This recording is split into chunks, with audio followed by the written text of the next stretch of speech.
আসসালামু আলাইকুম ওয়া রাহমাতুল্লাহি ওয়া বারাকাতুহু। অনেকে ইসলামী ব্যাংকিং এর কথা শুনতেই পারেন না। তাদের ধারণা ব্যাংকিং এ আবার ইসলাম কিসের? ইসলাম মানে দাড়ি, টুপি, নামাজ পড়া, রোজা রাখা ইত্যাদি। তাদের কাছে আমার বিনীত প্রশ্ন, ব্যাংকিং এ যদি ইসলাম না থাকে তাহলে তো ইসলামের পরিপূর্ণতায় ঘাটতি রয়েছে, তাই না? নাউজুবিল্লাহ। আরে ভাই, ব্যাংকিং মানে তো ট্রানজাকশন, লেনদেন।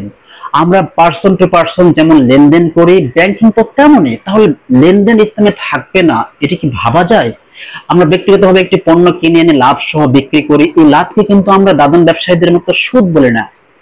সুদী ব্যাংকিং ইসলামী ব্যাংকিং এর পার্থক্য তেমনই, কিন্তু এখানে এসে তারা গুলিয়ে ফেলেন, বলেন ইসলামী ব্যাংকগুলো তো পণ্য কিনে দেয় না, সুদী ব্যাংকের মতো টাকা দিয়ে দেয়।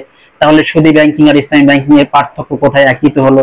ভাই, আপনাদের জানা প্রয়োজন যে ইসলামী ব্যাংকগুলো সরাসরি পণ্য কিনে এনে গ্রাহকদের নিকট বিক্রি করলে লাভ কম হবে, আর সুদী ব্যাংকের মতো গ্রাহকদেরকে টাকা দিয়ে দিলে লাভ বেশি হবে।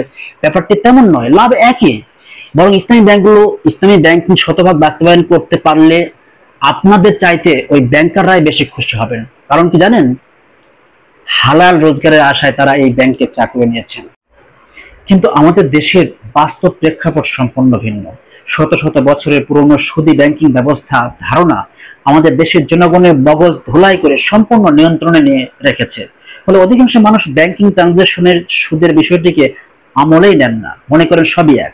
সে কারণে কিছু ক্ষেত্রে গ্রাহকদেরকে ক্রয় প্রতিনিধি করে ইসলামী ব্যাংকগুলো পণ্য ক্রয় করে এরপর বিক্রি করে।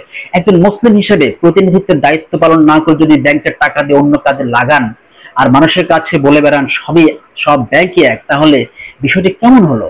মোটা দাগে কথা হচ্ছে, আপনারা যারা বিনিয়োগ গ্রাহক, আপনারা চাইলে শতভাগ ইসলামী ব্যাংকিং করা সম্ভব, এতে কোনো সন্দেহ নেই। এই জন্য আপনাদেরকে ডিটারমাইন্ড হতে হবে যে আপনারা ইসলামী ব্যাংকিং করতে চান কিনা। অযথা সমাজের মধ্যে এই বিভ্রান্তি ছড়াবেন না।